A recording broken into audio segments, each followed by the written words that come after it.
Bismillahirrahmanirrahim. Assalamualaikum warahmatullahi wabarakatuh. Para pecinta YouTube yang dirahmati Allah, pembahasan dalam video ini yaitu cara membayar hutang pinjol yang sudah lama supaya tidak berdampak buruk di dunia dan di akhirat. Dan pembahasan dalam video ini merupakan pembahasan dari sisi agama, bukan pembahasan sistem finansial atau sistem perbankan. Walaupun ada sedikit menyangkut sistemnya dari hutang tersebut, itu sebagai pelengkap saja. Para pecinta YouTube yang dirahmati Allah, hutang pinjol atau pinjaman online atau apapun namanya, termasuk belanja barang, uangnya dipinjami oleh pihak ketiga dengan sistem online, itu sudah menjadi tren di era saat ini. Bahkan untuk mendapatkannya pun sangat mudah. Tapi sadarkah kita bahwa itu merupakan hutang yang hukumnya sama dengan hutang yang lain yang harus dibayar? Apabila tidak dibayar bisa berdampak buruk baik di dunia maupun di akhirat. Apalagi kalau hutang tersebut belum dibayar dan kita keburu meninggal, tentunya itu akan menjadi batu sandungan perjalanan kita di akhirat. Bahkan kita bisa tertahan, tidak bisa masuk surga sebelum hutang itu dibayar. Nah, apabila hutang pinjol itu lancar, sudah terbayar, tentunya tidak perlu dibahas lagi. Satu yang harus kita lakukan setelah hutang pinjol lunas, yaitu bertaubat dan tidak mengulanginya lagi. Tapi pada kenyataannya banyak terjadi permasalahan dalam membayar hutang pinjol. Telat bayar, bahkan lama tidak membayar dan akhirnya gagal bayar. Mau membayar tapi tidak tahu membayar kemana, menghubungi kemana, mau buka aplikasi sudah tidak bisa login. Nah, banyak terjadi permasalahan seperti itu. Nah, apabila terjadi seperti itu, saya sarankan yang pertama, nomor ponsel selalu aktif. Jangan mati atau hilang, harus aktif. Itu fungsinya kita selalu online supaya sewaktu-waktu ketika mereka nelpon atau WhatsApp bisa kita terima. Dan telepon atau WhatsApp itu tentunya penagihan ya. Nah, di situ kita negosiasi, minta diringankan atau bayar pokoknya saja, dibayar berapa kali atau gimana, silahkan komunikasi. Yang penting kita punya itikan baik mau membayar. Dan bagi kita sebagai orang yang beriman kepada Allah, melunasi hutang itu kewajiban dan takut dosa kalau tidak dibayar. Bukan sekedar soal blacklist, pay checking atau slik OJK saja. Kalau itu urusan duniawi, tapi yang paling dikhawatirkan urusan di akhirat apabila hutang tidak dibayar.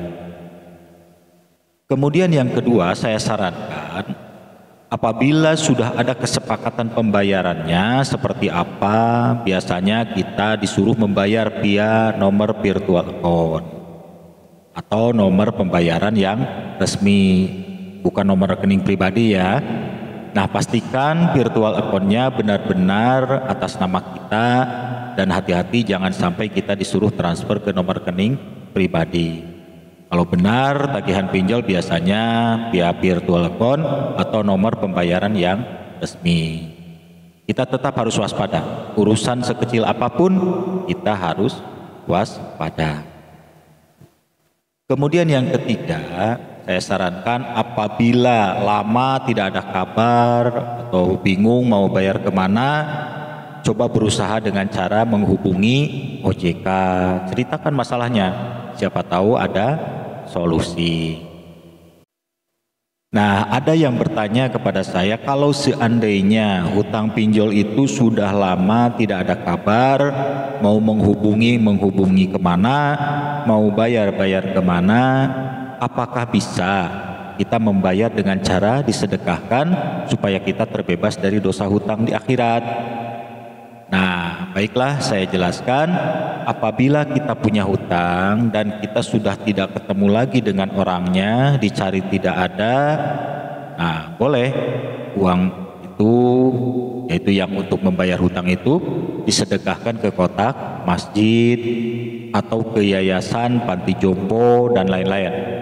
Dan itu diniatkan untuk membayar hutang. Ke siapa? Silahkan disebutkan dalam niat tersebut.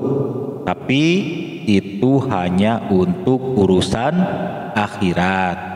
Takut kita keburu meninggal, takut dosa, takut dituntut di akhirat, ada hutang yang belum dibayar.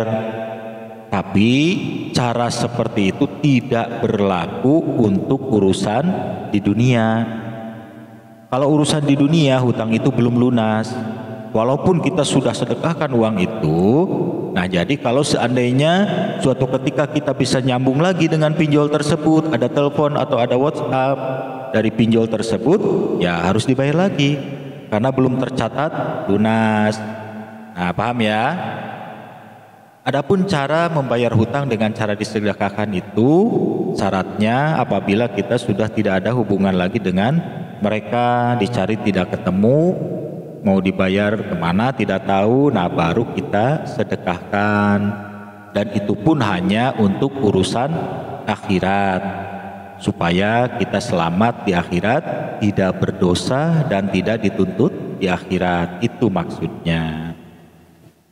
Nah, menyikapi hal tersebut saya sarankan apabila kita punya uang yang cukup atau lebih, akan jauh lebih baik dibayar dengan dua cara tersebut, yaitu dengan cara disedekahkan itu untuk jaga-jaga apabila kita meninggal sudah aman, hutang sudah terbayar. Nah, di samping itu kita juga siapkan uang, takutnya sewaktu-waktu ada tagihan kita bayar lagi. Nah, itu kalau bisa, ya mudah-mudahan bisa. Toh kita juga mungkin ada lagi rezeki besok, lusa, kelak di kemudian hari. Yang penting kita punya niat yang kuat ingin membayar. Insya Allah dimudahkan rezekinya oleh Allah. Rajin-rajin berdoa supaya kita dimudahkan untuk membayar hutang tersebut. Para pecinta YouTube yang dirahmati Allah, demikian mudah-mudahan video ini bermanfaat. Saya tidak bisa membantu apa-apa, saya hanya bisa berdoa. Mudah-mudahan Allah selalu melindungi dan menyelamatkan kita semua dari masalah hutang.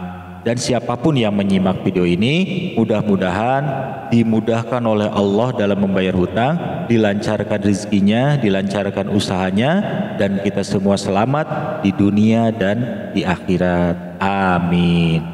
Jangan lupa silahkan di like, komen, dan subscribe. Terima kasih. Wassalamualaikum warahmatullahi wabarakatuh.